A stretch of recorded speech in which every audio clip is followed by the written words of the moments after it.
Hi everyone, it's me again, Professor King. Today I'm going to be talking about Chapter 5 of Andrea Lunsford's Everything's an Argument. I'll be going over the PowerPoints, so if you want to pause and copy down notes while I'm going through these, the PowerPoint notes on this one are pretty dense. There's a lot of information for each slide, just to warn you in advance, but you can always pause as you like. And copy down the notes that way. So I'll take it to a share screen right now so that we can get going on those PowerPoint notes, and I will expand these so that we can talk about these. So fallacies of argument, right? A fallacy is something you don't want to do. It's like a mistake or an error. It's not something that, when you look at an argument, you go, oh, that person's engaging in a red herring. That's great. No, these are things that you don't want to do in argument. And then when you see them in other people's arguments, it's one way of constructing counter arguments to say, okay, well, this person's right about this, but here she comes to a hasty generalization when she does X, Y, and Z, right? So really think about this chapter thoroughly when we start to talk about addressing counter arguments, because this is going to help you look for the chinks in the armor, so to speak, right? To look for the cracks in people's arguments, so that then you can address them and say, here's why ultimately like this might not be working, right? And to avoid them yourselves. You don't want to engage in these. These are what not to do. And these are from chapter 5 of Lunsford, if I didn't already say that. So what is a fallacy? A fallacy is faulty reasoning. It's an argument that is flawed by its very nature or its very structure. It's sometimes a hollow aspect of an argument, a not fully considered aspect of an argument, an overly emotional aspect of an argument that relies too heavily on manipulating people's feelings. It's not logically sound, or the credibility of the writer is put into question. And fallacies disrupt otherwise civil discussions. Arguments are what we call dialectics, which are like academic ongoing conversations.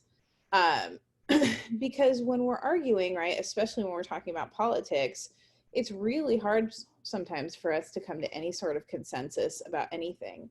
And that's really what the aim of argument is. If you recall back to my chapter 1 notes, right? The aim of argument is not to win, not to best another person. It's to understand where others are coming from so that we can reach some level of consensus, some new level of stasis, of being, of understanding. And we get our point across, and all of our other speakers on the issue get their points across. So we're going to start, the way that the textbook sections off the fallacies of argument is according to the 3 appeals: pathos, ethos, and logos. So we're going to start with fallacies of emotional argument. In other words, fallacies that deal with pathos, right? And so the first 3 we'll talk about here are scare tactics, either-or choices. Either-or choices, sometimes called black or white choices or black or white fallacies, and slippery slopes. Scare tactics are exactly what they sound like, right? They attempt to persuade people through scaring them, through instilling fear and exaggerating possible dangers. So, think about just pull up Instagram on your phone at any given moment, and you will see right now plenty of scare tactics going on, right?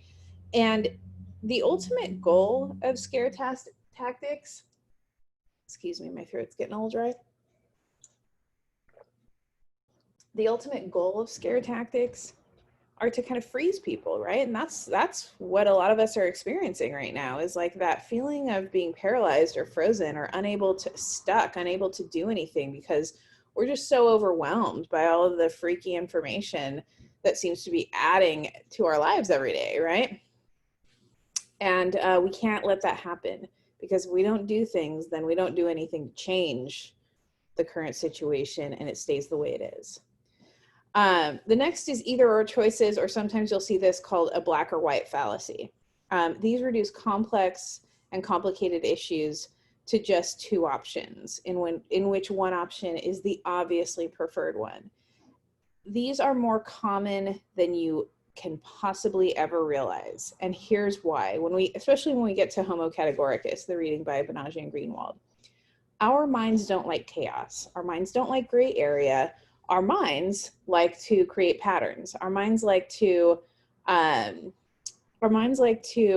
make sense of things, right? So when we have that sort of murky area, when things are a little more complicated than one or the other, we kind of get stuck sometimes in that. Sorry, I'm going to this share screen thing and I don't think it's working too hot for me. Yeah, it's not. I'll just crawl out of it. Anyway, so you're going to see a lot of this in your daily lives, right? Most things have more than two choices, more than two alternatives, more than two solutions. But we tend to think in very A or B, black or white sort of thinking to our own detriment, right? So think about something like climate change, right? Are there only two solutions to climate change? No, there's probably a million at this point, right? And all of us can do a little bit, maybe some can do a little bit more, we can advocate in different ways. But if we thought about climate change as we either do this or we do that, that would leave a lot of, that would take away a lot of the grand complexity of how we address the issue of climate change. And that would be to our detriment, right? So it's not just like we stop running all fossil fuels today and we all start composting and riding our bikes, or we just leave things as they are, right? There's so many other things. We could do green roofing, we could do cloud bursting, we could do cleaning of the ocean, right? Like, so it's most issues are much more complex than either or, so keep that in mind. And the third one is a slippery slope, which shows today's misstep in tomorrow's disaster, right? Because we can't tell the future, especially when we're anxious, scared, or nervous, we tend to think in terms of a slippery slope. And the example I always use are grades, right? My question I always ask students is, what happens, sorry, stupid fireworks people outside. What happens when you don't earn an A or pass this class? Where does your mind start going? Eventually, what some of you get to is like, I'm going to be alone and jobless and, penniless forever, right? That's the slippery slope, because probably if we were to take that and make it into a syllogism, right, to kind of walk through all the steps of that, we would say like, okay, well, I don't get an A in this class, which means I don't get into the college I want. If I don't get into the college I want, I don't get the job I want. And if I don't get the job I want, then I'm stuck at this dead-end job for the rest of my life. And if I'm stuck at this dead-end job, who's going to want to marry me? Because I won't be making any money. If I don't get married, I probably won't have kids. Or if I do, right, like I won't be able to afford them. And so if I have this lonely, solitary life that I can't afford, I'm going to eventually just be living in a van alone down by the river, right? And that all comes from if I don't get an A in this class. So in other words, we start at a pretty static premise, but it's like skateboarding down a ramp of Crisco, right? It's just whoosh, like it goes dangerous and bad very quickly. And you don't want to do that, right? You want to avoid that. All right. So is it gonna let me get out of drawings yet? No. Okay, darn. So the next three, come on. Oh boy, guys, this is what happens when you have someone who's completely tech illiterate doing tech stuff. What are you doing? Sorry, guys. I swear I'm going to. Okay, I'm going to go back to the share screen now. I swear I know what I'm doing. Ish. All right. So next slide. There we go. Oh my gosh, Professor King. Can you believe they let me teach classes? Because I don't. This is ridiculous. Anyway, The next, more fallacies of emotional argument. The next one is overly sentimental appeals, right? Over emoting to distract readers from facts, from thinking clearly, right? Like a lot of those, like the dodo or, those feel good sort of videos or those feel horrible kind of videos, the ASPCA videos, right? Like think about the ASPCA videos. They're doing great work, right? They're saving dogs, cats, the whole lot. That's great. But why in a 30-second commercial would they have, the dog with like the eye missing that's chained out in the snow, just shivering, right? Why would they have that as a commercial? They have 30 seconds to sway you to a certain thing. That's part of the parameters of their argument, right? So they're putting the dog with one eye chained up out in the snow to get you to do what? Right, to feel crummy. And if we feel crummy enough for these dogs, I mean, myself specifically, look at this pathetic thing right here. Just, of course I would shell out all the money I could. That's what they want, right? They want you to contribute as much money as you can to this cause. And they know if they only have 30 seconds, they can't give you this sort of well-structured, thorough, verbose argument on why it's a great idea. They've got to get you fast, right? So they give you that overly sentimental appeal to get you to pull out your wallet and give it to these sad, sad creatures. The next is the bandwagon appeal that urges people to take the path that presumably everyone is taking. They're another way to overly simplify complex issues. Again, you see a lot of this when you see people arguing on social media, right? Like, who in the heck thinks that, I don't know, Trump or whoever else, like how could any person with a brain believe blah, right? It's kind of a bandwagon appeal because a lot of people, their reasons for believing a certain things as atrocious as they may be to the perceiver, right? Like that person probably has much more complicated reasons for following what they do than just some very sort of all or nothing sort of feeling. But think about like McDonald's. McDonald's is another great example of the bandwagon appeal, right? When they say over 99 billion served, they're attesting to their popularity, right? And so one of the things that if we look at this as an argument, what that might be implying is, well, if this many people or this many times this food has been consumed is so high, what does that mean for you, individual consumer? Well, that means you should eat it too, right? All right, we're going to move on to fallacies of ethical argument. Again, sorry for the text-rich PowerPoints, but again, pause if you need to. And these speak to ethos, right? Credibility. And this one's really, really, really, really important because a lot of us still think we can get sources off of Google. I'm looking at you. You can't, okay? I'm looking at you. And here's why. The first fallacy is the appeal to false authority. When writers offer themselves or other seeming authorities a sufficient warrant for believing a claim. Oh, wait, hold on. I always forget to delete this bad boy right here. Okay. All right, so think of it this way.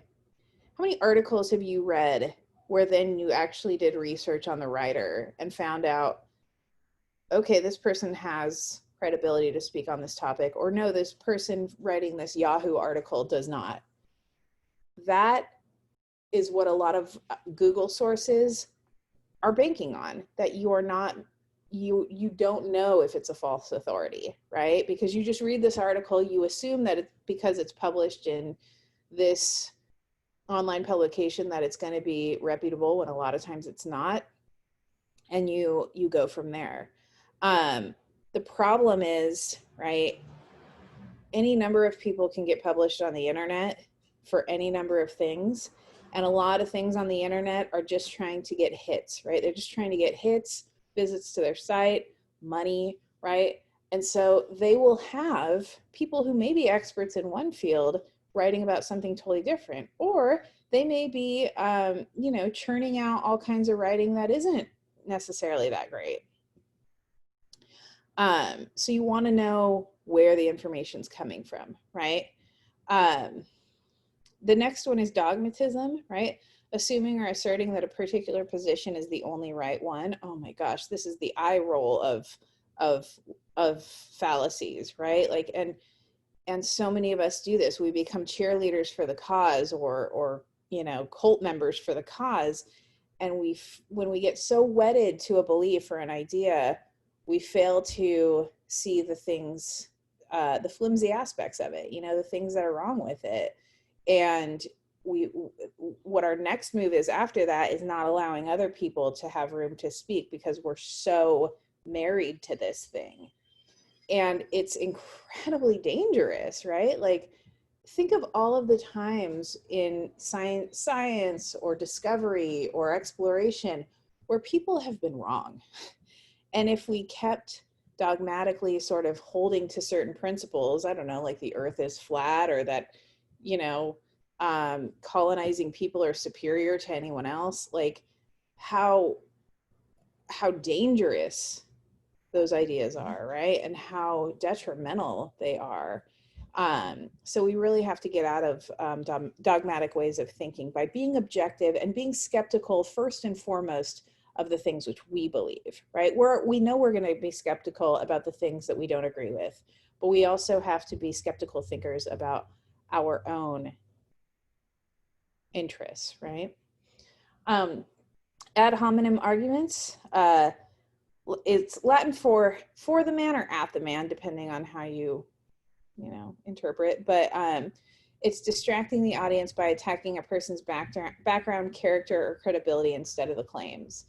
You know, you can talk about the person's background if it is applicable to the thing being discussed. For example, right?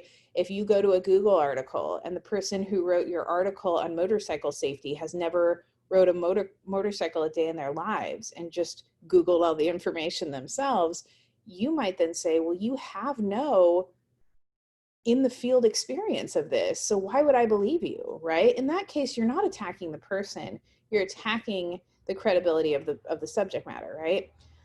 But an ad hominem attack would be like, you know, something where, you know, like, let's say your partner cheats on you, and then your best friend comes and says, you know, like, oh my gosh, I'm so sorry, like that, you know, that must really hurt. And you go, shut up, you cheated on your boyfriend last year, right?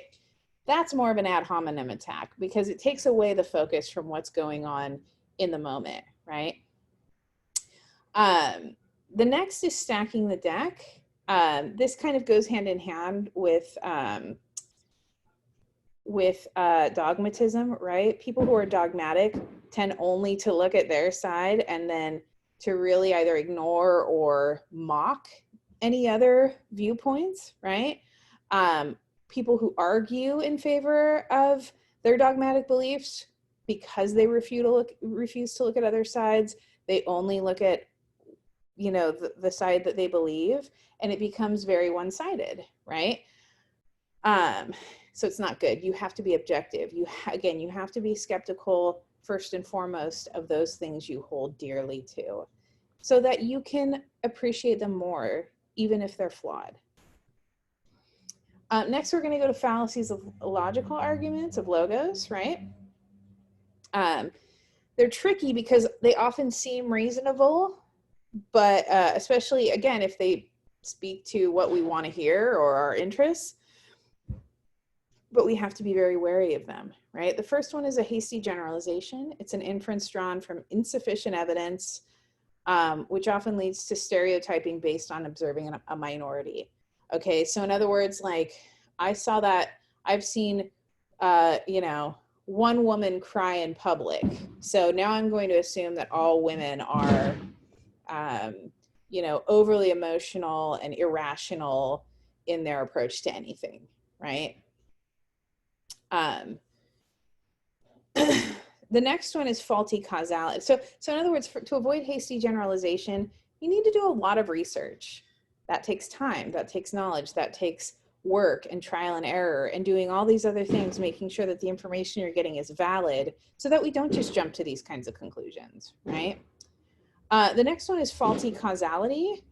Post hoc ergo propter hoc is the Latin, after this, therefore because of this. Just because B follows A does not mean that A is the cause of B, right? So again, if we're talking about gender, a lot of times, like, you know, we'll see someone who's bad at math, and then we'll go, oh, that person sucks at math. But then let's say it's a woman who's bad at math or driving, or again, who gets emotional in public. Then we say, oh, well, I guess they all are, right? Another one example that I love to use for faulty causality is, if anyone is a Britney Spears fan. Britney Spears, there's a great meme out there that that talks about how in 2008 Britney Spears came out with the song "Work Bitch," and then the unemployment rates, you know, resultingly in the next few years went down. So the implication is that Britney Spears puts out a song called "Work Bitch," unemployment rates go down because people start working because they're listening to Britney Spears. I don't think that's the reason why the unemployment rate changed, right? I think there are other factors, but just because the Britney Spears song comes out first, right, the faulty causality would be, oh, well, that's the reason why the unemployment rates dropped, right? So that's an example of faulty causality. And then finally, other fallacies or manipulation tactics.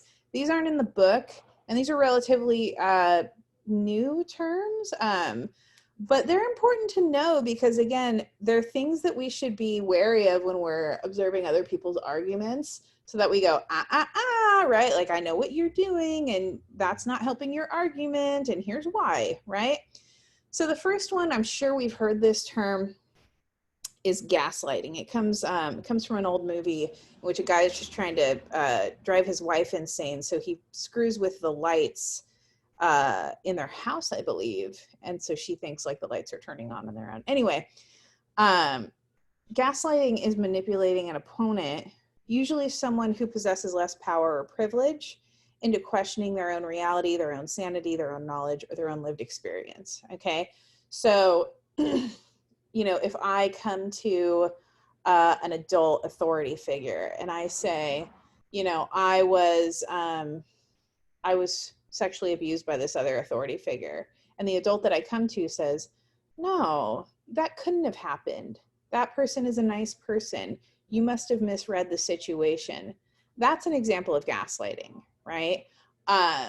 You know, if I come to a partner with problems and I say, you know, like, I'm really having a tough time trusting you because you've done A, B, and C, and that person says, you're just crazy.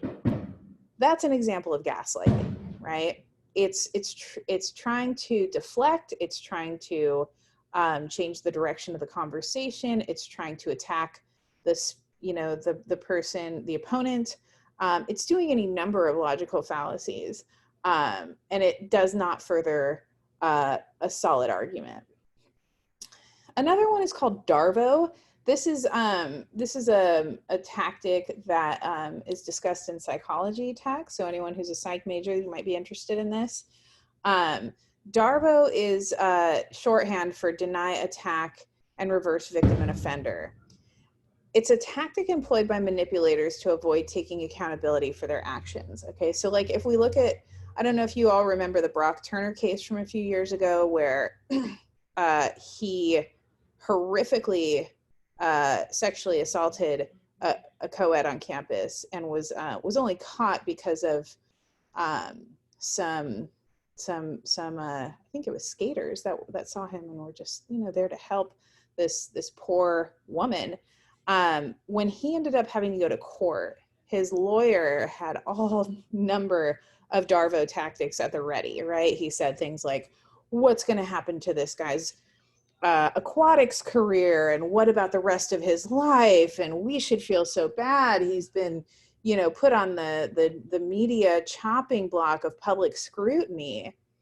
And what that does is it distracts us from the fact that this guy not only horrifically sexually assaulted someone, but beat her up and left her there to just goodness knows what could have happened to her, right?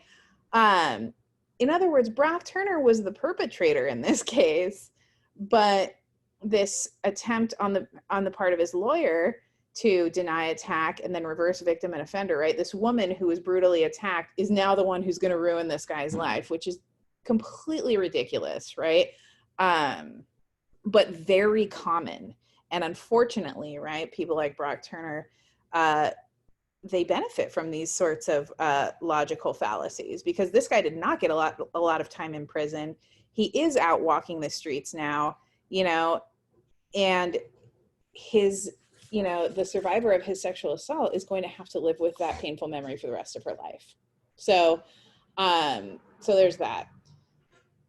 And then the last one is, I just put explaining, because you can kind of put any noun you want to in front of there. And what it is when a member from a privileged group speaks patronizingly to, about, or on behalf of members from a non-privileged group, right? So you've heard the terms like mansplaining or maybe white-splaining, right? These are logical fallacies in that, one, that person does not have the lived experience of those people from those marginalized or oppressed groups. And two, it doesn't matter how much research they do, if they're trying to occupy the space of lived experience of those groups, you know, they're essentially trying to transmute themselves into a space that they've never existed, right? So you want to avoid that. It doesn't mean that you can't be an ally, right? It doesn't mean that you can't be a supporter of certain causes, because you definitely can. But the thing is when you bring it back, I'm saying if you are the X, right? When you bring it back to be about you and you recenter your privilege within the conversation of oppressed groups, that's where the problem starts to happen. So it's not that every time guys talk, it's mansplaining. It's not that every time white people support Black Lives Matter, it's white-splaining. It's when that place of privilege is recentered as the focus of the conversation, when the focus needs to be about the group that lacks privilege. So, okay, we do have a few more after this. Okay, so there's a few more, and I'll speed through these because I've already blabbed my way through this video. We have begging the question, which is circular argument, right? Assuming that a claim is true just from what is being disputed, right? So the soul is immortal since it lives forever, since it does not die, therefore it's immortal. Sometimes we call this circular reasoning. In other words, your argument doesn't go anywhere. It just kind of like goes in this insane groove that it gets stuck in. Next is equivocation. Any Spanish speakers out there, you know, equivocarse means, you know, to equivocate, to sort of not be totally forthcoming. And that's what equivocations are, right? Is half-truths or arguments that give lies an honest appearance. And then finally, so for example, like if let's say like I don't know, like let's say I went and stole a cash register out of the restaurant next to my house, you know, and you ask me what I did today, and I tell you like, oh, I went for a walk and I hung out with my dogs and I ate dinner, and I left out the part where I stole the cash register. That's equivocation, right? Because I'm not telling you the whole truth, and in not telling you the whole truth, I'm leaving out a really big part of the half truth that paints me in a totally different light. Non sequitur is things don't follow logically, right?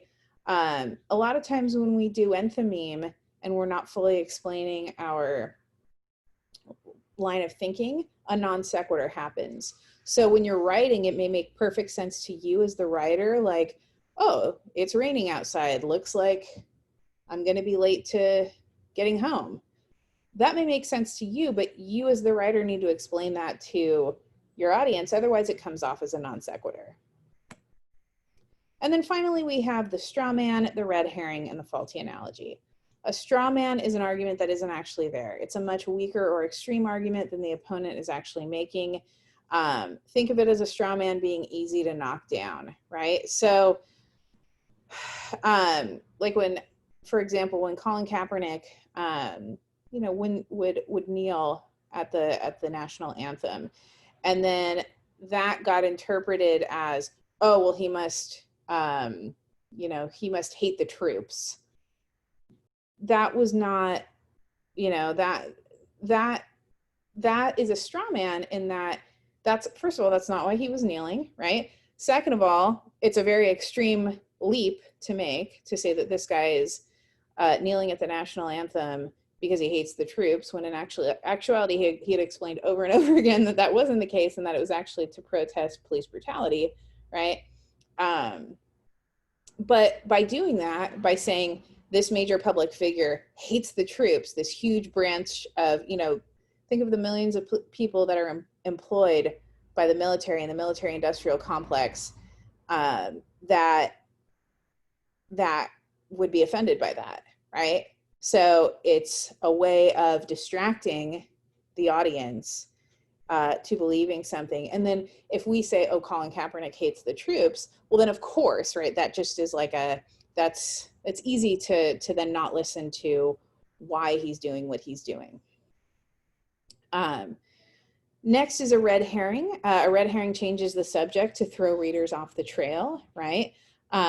So like sometimes people do this for reasons of pathos, right? Like, you know, if you're engaged in an argument with a peer or a loved one or something, and that person says like, you know, well, you know, let's say you're getting heated and you're arguing, and then that person just says like, well, how can I not be heated when you look so nice in that shirt, right? Like they're trying to distract you to a new topic so that they don't have to talk about the issue at hand anymore, right? And then finally, faulty analogy. It's an inaccurate or inconsequential comparison between objects or concepts. So if you're trying to create an analogy, but the analogy is not working, it's most likely a faulty analogy because it doesn't fit, right? So that is, again, I told you this one was kind of long and wordy and blah, but that is, that's all of chapter 5. And I hope you enjoyed it. I'll take it off the share screen now and hope you all have a wonderful day. Thanks.